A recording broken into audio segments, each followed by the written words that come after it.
John Donne observed that no man is an island, capturing the fact that humans are essentially social animals. We all like to be connected to others, and this is why mobile phones are so very popular. We are all dependent on our friends and family, our network. So what happens when you take sides? That is, you might be watching a sporting event, for example, in which you have no particular interest regarding who wins,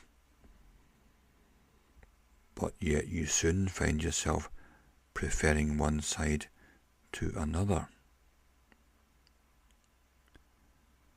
And it's hard to stay aloof in any division of opinion, any quarrel or conflict.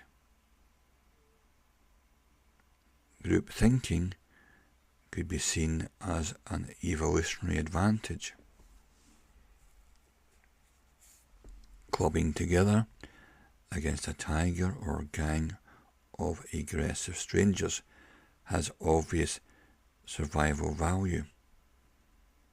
However, in modern times, this natural inclination to be part of a group can have less constructive outcomes.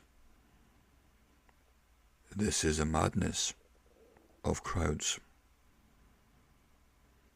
People can be whipped up by charismatic leaders into collective bloodlust. We see it every day in the media. People do horrible things as one of a mob that they would never dream of doing on their own. So whose side are you on? The side of generosity of spirit, tolerance, and social justice? The side of love